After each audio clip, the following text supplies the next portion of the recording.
पश्चिम बांगला पनत रेया पश्चिम बर्धमान हनत रानीगंज थाना एलाका Raina TDB college अर्थात त्रिवेणी देवी भालोटिया कॉलेज रे सानताड़ी आड़ांगते अलोग पढ़ाव हुयुग मा ओना इदी काते फाइट फॉर मदर टंग साउते दिसोम आदिवासी गावता रेन कामिया को मित मिছিল तालाते दाबी साकाम को चाला दिया त्रिवेणी देवी भालोटिया कॉलेज कर्तृपक्ष। नवा मिছিল पांजाबी मोड़ खन एतहब काते रानीगंज रेया त्रिवेणी देवी भालोटिया कॉलेज रेना मेन गेट रेको मुचाद केदा आरहो को मेन हचो केदा संगठन पाहटा खन काजी नजरुल यूनिवर्सिटी खन एतहब काते पश्चिम बर्धमान रेन डीएम हो दाबी साकाम को चालाका दिया मेनखान कॉलेज पाहटा खन नित हाबित कोनो पदक्षेप बांग हातावाकान खातिर मित हुलसई तालाते संगठन पाहटा खन रागी आड़िस को उदुग सदर केदा।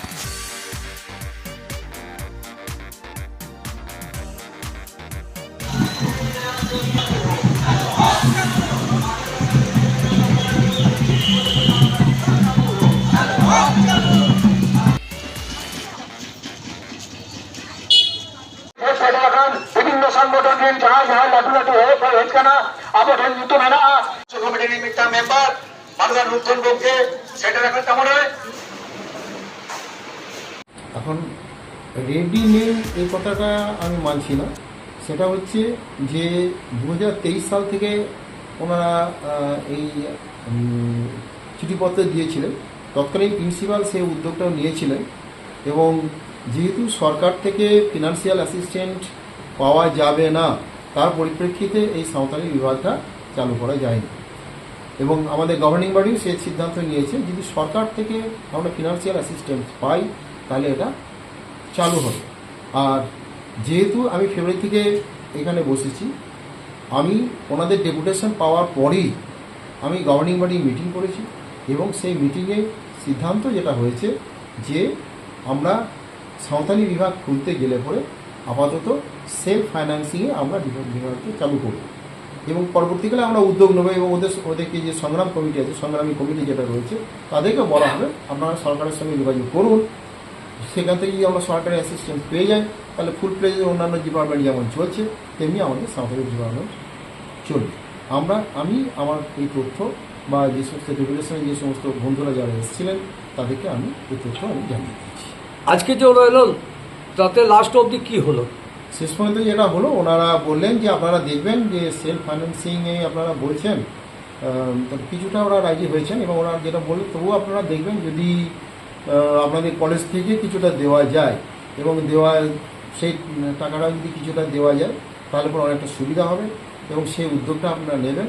আমি ওনাদের বলেছি যে এই ডিসিশন নেওয়ার ক্ষমতা আমার নেই, যা কিছু সিদ্ধান্ত নেবে গভর্নিং বডি যে সিদ্ধান্ত নেবেন সেই সিদ্ধান্তের পরিপ্রেক্ষিতেই এই সাঁওতালি ভাষা এই কলেজে চালু করার উদ্যোগ গ্রহণ করা হবে এবং পরবর্তী যে পদক্ষেপ সেই পদক্ষেপগুলো নেওয়া হবে।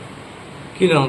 খুব দুঃখের বিষয়, যে বিষয় নিয়ে আমরা আগাম জানিয়েছিলাম এবং যে কথাটা আমরা আশা করেছিলাম অনেক ভালো কিছু রিপ্লাই পাবো, কিন্তু এসে পরে আমরা দেখি যে পেপার যেটা ওরা এমন আমাদের আক্রান্ত এক কথায় বললে হয় কাগজে দেখাতে তারা জিবি মিটিং করেছে, সাঁওতালি বিভাগ চালু হবে, তাদের ইচ্ছা একদমই নেই। ওনারা যা বলেছেন যে 24 তারিখে আমরা অ্যাপ্লিকেশন দেওয়ার পর তারা জিবি মিটিং করেছেন, তাহলে আমরা বলেছি স্যার ওই জিবি মিটিংয়ের রেজুলেশন দেখেন, আমরা জেরক্স কপি আপনারা দেখতে চাই। 2 ঘন্টা হয়ে যাওয়ার পরও একটা কাগজ দেখাতে পারলেন। প্রশাসন থাকার সত্ত্বেও অনেক কিছু বলা হলো, একটা কাগজ অন্তত দেখাতে পারেন না। লাস্ট কাললে নিট ফল 0। এটাতে আমরা জানতে পারি যে শিক্ষা প্রতিষ্ঠানেও যে একটা ভাষা যে কিভাবে লুপ্ত করা যায়, একটা জাতিকে শিক্ষা অধিকার থেকে বঞ্চিত করা যায়, এই আমরা আজকেই জানলাম।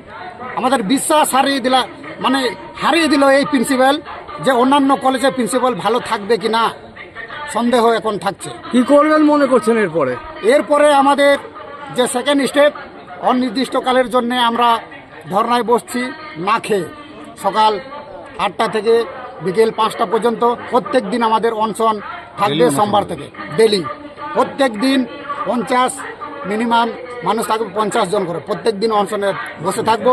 এই মাতৃভাষার জন্য আমাদের প্রাণ দিতে হয়, আমরা দেব। আর যদি এইভাবে শিক্ষার অধিকারের যদি মঞ্চে শুনতে পাই তাদের সেই নেতা মন্ত্রীদেরকে আমরা ধিক্কার জানাবো কেন কি প্রেমবাল প্রথমে টেক্সটবুকে লেখা আছে মাতৃভাষায় শিক্ষার জন্য অধিকার আছে, তাহলে কোথায় এই শিক্ষার যদি অধিকার থাকলে তাহলে এইভাবে আমাদেরকে একটা বিষয় নিয়ে বারবার এইভাবে আসতে হতো না। কোথায় বসবেন অনশনের জন্য? অবশ্য আমরা কলেজের গেটের বাইরে। দাদা, এটা কি কলেজ কর্তৃপক্ষের গাফিলতি? পুরোপুরি 110% এক কথায় বলতে গেলে